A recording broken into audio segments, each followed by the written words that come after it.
Oi, gente! Sejam bem-vindos no meu canal.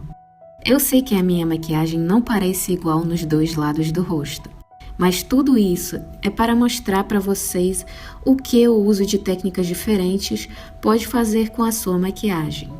Então, nos dois lados do meu rosto, eu usei exatamente os mesmos produtos, mas obviamente eu tenho um efeito completamente diferente da maquiagem que eu usei neste lado do meu rosto e no outro. Vou começar pela aplicação do hidratante. É um passo muito importante na sua maquiagem. Aqui eu vou passar o hidratante só num lado do meu rosto. Lembre-se, quando você pula esse passo, você já começa a estragar a sua maquiagem antes de começar. Sem hidratante, a sua pele não vai ter superfície boa para ajudar e facilitar na aplicação da base. Em vez disso, o seu rosto vai continuar com áreas ressecadas, descascadas, que a base vai tornar mais evidente. Se a sua pele é oleosa, ela vai começar a produzir mais óleo ainda ao longo do dia. Então, não fique com preguiça, passe o hidratante. Agora vamos falar sobre a base e os dois jeitos diferentes de aplicar ela. Então, no lado errado, eu vou aplicar a base esfregando muito usando o pincel. Isso não é meu jeito preferido de aplicar a base. Primeiro, porque você tem que esfregar e quando você esfrega, isso levanta todas as casquinhas da área ressecada da sua pele e a superfície fica super desigual e muito texturado. Esfregando muito, você pode irritar a sua pele, quase como estivesse esfoliando ela. Se você vai usar movimentos leves com pincel e vai usar pincel denso e bem macio, vai dar certo. Eu particularmente acho que esfregando com o pincel errado não dá uma cobertura uniforme. Agora no lado correto eu vou usar a esponjinha umedecida com água para aplicar a base. A razão por que eu gosto de aplicar a minha base com a esponjinha é porque ela é muito macia para a pele e com ela você consegue fazer movimentos de leves batidinhas. Com isso, todas as áreas ressecadas do seu rosto ou algumas espinhas vão ser cobertas e a pele vai parecer menos texturada. Então, se você tem problemas com a sua pele, como eu tenho, esse é o melhor jeito de aplicar a base no seu rosto.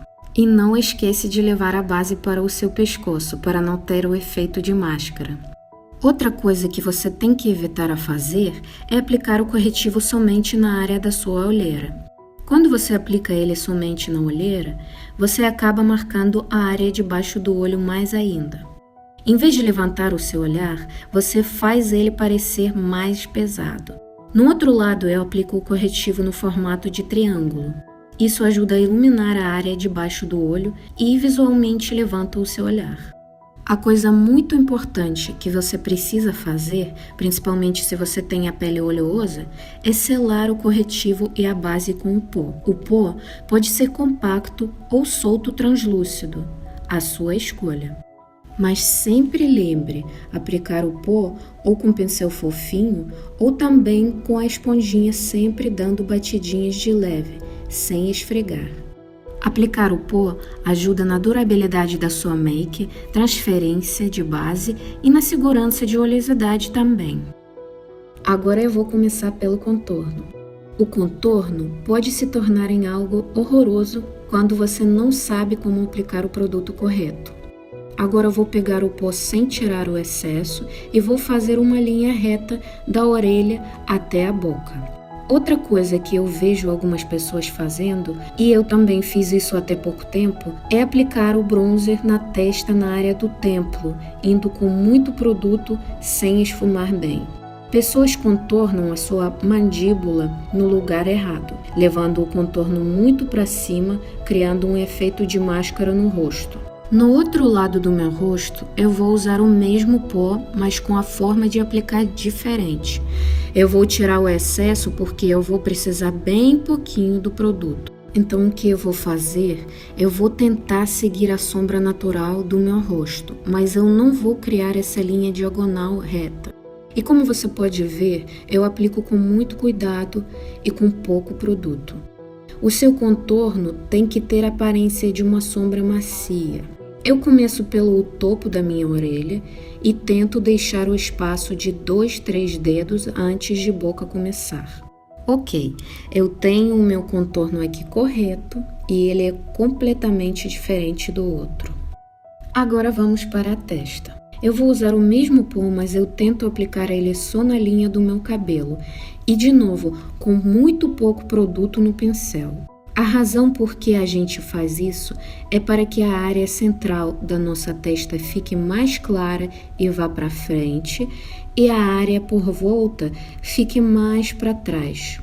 Agora eu vou contornar a minha mandíbula e debaixo do queixo, tentando seguir a sombra natural.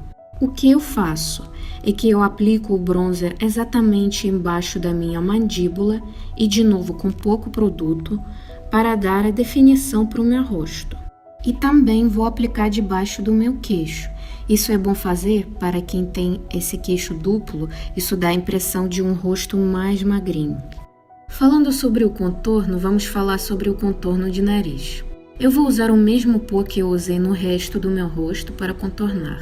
Muitas pessoas fazem 2 linhas retas descendo da sobrancelha até a ponta do nariz e deixam muito espaço entre essas linhas, que dá a impressão de um nariz maior. De novo, aplicando sem tirar o excesso, que vai dificultar para esfumar o contorno. Vai ser quase impossível porque o nariz acaba ficando muito marcado. No outro lado, eu vou aplicar o bronzer tirando o excesso e, com muito cuidado, mal encostando, eu faço uma linha reta e muito perto para o centro do meu nariz, sempre depois esfumando bem com um pincel fofinho de pó. Agora vamos para o blush. Sempre nos ensinaram que para aplicar o blush, você tem que dar aquele sorrisinho e marcar a sua maçã, o que não é errado. O que é errado? O que muitas pessoas aplicam o blush baixo e muito próximo da boca. O efeito que essa técnica dá é a impressão de uma bochecha caída. Aí o seu rosto perde aquele equilíbrio proporcional. Então, no outro lado do meu rosto, eu vou aplicar o blush somente na maçã, trazendo esse blush um pouquinho para nosso contorno, como se fosse juntando tudo. E como sempre, eu veio com pouquíssima quantidade de produto. Essa técnica de aplicação de blush vai trazer um arzinho de saúde para o seu rosto. Próximo passo é sobrancelha. Nas 2 sobrancelhas, eu vou usar o mesmo produto. O que muda é a técnica de aplicação. No lado errado, eu vou pegar a sombra que na verdade é do tom certo. O que não é certo é a quantidade e o jeito de aplicar. Eu venho com muito produto no pincel, que pode deixar a minha sobrancelha parecer tatuada. Se você colocar muitas camadas, pode fazer as sobrancelhas ficarem muito escuras. Se você aplica o produto com muita força no início da sua sobrancelha, fazendo uma linha reta na parte interna, não vai ser essa coisa harmônica no seu rosto, vai ficar algo tipo bloco. Então o que eu sugiro fazer é que você apenas use uma pequena quantidade de produto para construir o formato. Aplique o produto com cuidado, faça movimentos leves. Se você vai pressionar muito, vai ficar muito grosso. Então você só precisa fazer a combinação de usar pouco produto e movimentos muito leves. Agora vamos para o iluminador. Vamos começar pelo nariz. No lado errado, eu vou pegar o iluminador sem tirar o excesso e faço uma linha reta do início até o final do meu nariz, iluminando o nariz inteiro. Agora, se você tem um nariz perfeito, bonitinho, você pode deixar assim, vai ser correto para você. Mas se tem nariz até um pouquinho torto, essa técnica vai fazer isso mais evidente ainda. No outro lado do rosto, eu vou pegar bem pouquinho de iluminador e eu vou iluminar só áreas que eu realmente preciso. Eu aplico no ossinho, na área mais fina do nariz e na pontinha, não muito baixo, para dar uma levantada, para nosso nariz ficar bonitinho. Se a ponta do seu nariz está olhando um pouco para baixo, naturalmente, aplique o iluminador um pouco acima da sua pontinha. Agora, para iluminar nossos ossinhos no rosto. Algumas pessoas levam o iluminador muito na direção de baixo dos olhos, onde a gente tem mais poros. E tem pessoas com poros grandes nessa área. Eles acabam marcando as imperfeições e deixam eles ainda mais evidentes. O que eu sugiro fazer é tentar aplicar o seu iluminador somente no ossinho e parar 3 dedos antes de nariz. Agora vamos para nossos olhos. Algumas pessoas aplicam uma sombra clarinha e cintilante na toda a pálpebra móvel, côncavo e ossinho debaixo da sua sobrancelha. Às vezes aplicam até na pálpebra inferior. No meu olho, do lado correto, eu vou aplicar essa sombra somente debaixo da minha sobrancelha e não trago a sombra muito para baixo para não dar aquela impressão de olho caído, porque eu tenho essa pálpebra bem gordinha. E vou iluminar com sombra o meu canto interno. Então, quando a luz vai bater no meu rosto, o iluminador vai capturar essa luz e vai iluminar os pontos certos. Vamos direto para os olhos. Nos 2 olhos eu vou usar essa sombra marrom escuro da paleta da Vult. E no lado errado, eu vou aplicar essa sombra com um pincel que não é apropriado para esfumar as sombras. E você já pode ver que a sombra fica muito escura e marcada. Eu não consigo esfumar direito com esse pincel, pois ele não é o pincel para esfumar. Agora no meu outro olho, eu vou usar a mesma sombra marrom, só que com um pincel de esfumar. Eu uso uma pequena quantidade de produto com movimentos circulares de vai e vem, aos poucos criando a intensidade. Eu tomo meu tempo com isso, volto para pegar mais sombra, aplicando, esfumando e repito tudo de novo para que tudo fique uniforme e perfeito. Depois pego o outro pincel de esfumar sem produto e esfumo tudo de novo. Vamos para a pálpebra inferior. No lado errado, eu aplico a mesma sombra marrom com o mesmo pincel, sem tirar o excesso de produto. Você pode ver que a minha pálpebra inferior ficou muito marcada e deu aparência de olho pesado, parece que eu tenho olheira. No outro lado, eu vou aplicar a mesma sombra, só com um pincel mais fino e plano, sempre tirando o excesso. Você pode usar um pincel lápis de precisão também.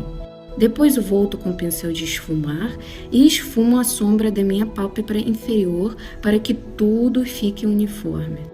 Próximo passo é o delineador. Eu vou usar esse delineador em caneta. Eu vou fazer a linha bem grossa na minha pálpebra, que não combina com o meu tipo de olho. E tento puxar esse delineado muito para fora do meu olho, engrossando ele. Agora, para alguns tipos de olhos que não têm a pálpebra caída igual a minha, esse tipo de delineado grosso pode servir e muito bem. Mas para quem tem a pálpebra gordinha, que quase cobre a toda a sua pálpebra móvel, eu recomendo fazer um delineado muito fininho. Se a sua pálpebra caída fecha no final do olho, eu sugiro não puxar o rabinho do delineado muito para fora. Agora vamos para a máscara de cílios. Algumas pessoas aplicam a máscara somente no finalzinho dos cílios. O que eles fazem é que eles acabam curvando só o topo dos cílios deles. Fazendo isso, você não vai ter o real efeito da sua máscara de cílios.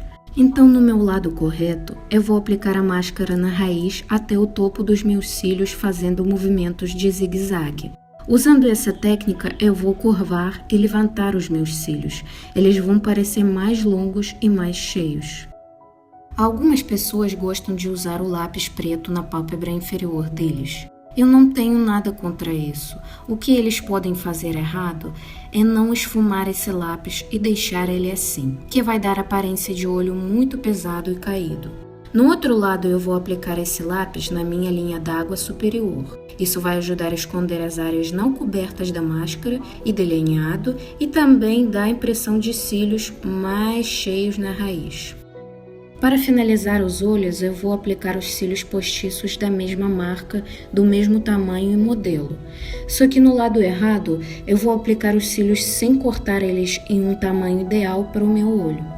Isso vai acabar fazendo que os cílios postiços ultrapassem o limite dos meus cílios naturais. Eu também não deixei a minha cola secar e apliquei direto, o que deixou muita cola nos meus cílios. Então toma cuidado com isso, porque isso pode irritar o seu olho. E claro que não faz bem. No outro lado, eu vou usar os cílios postiços já cortados para o tamanho certo e vou colar bem rente da raiz dos meus cílios naturais. Como vocês podem ver, o olho do lado errado ficou com a impressão do olho caído e pesado, enquanto o outro lado tudo fica bem harmônico, até parece que aumentou o tamanho do meu olho. Último passo. Eu percebi que algumas pessoas aplicam o batom escuro diretamente nos lábios sem contornar ele, o que deixa os seus lábios tortos e não uniformes, dá a impressão de lábios mal definidos. Eu sempre recomendo usar um lápis labial bem apontado ou um pincel bem fininho para os lábios, antes de aplicar um batom bem marcante ou escuro. O lápis vai ajudar a definir os seus lábios. Vai facilitar muito a aplicação do batom. Alguns batons derretem no calor e o lápis pode ajudar a segurar ele. Você até pode aumentar o tamanho dos lábios com um lápis. Ou se os lábios são um pouco tortos, que fica mais evidente com batons com a cor mais marcante, você também pode corrigir essas imperfeições com o lápis. Então isso é tudo para o vídeo de hoje. Eu espero que esse vídeo ajude alguém. Eu sei que eu exagerei um pouco no meu lado errado, mas eu fiz isso para demonstrar a diferença de uma forma mais evidente para que todos pudessem entender melhor o que eu queria dizer. Eu vou deixar a lista de todos os produtos que eu utilizei para fazer essa demonstração na caixa de descrição debaixo do vídeo. Se você tem algumas perguntas ou outras dicas que você gostaria de compartilhar, por favor, deixe o seu comentário aí embaixo. E até a próxima!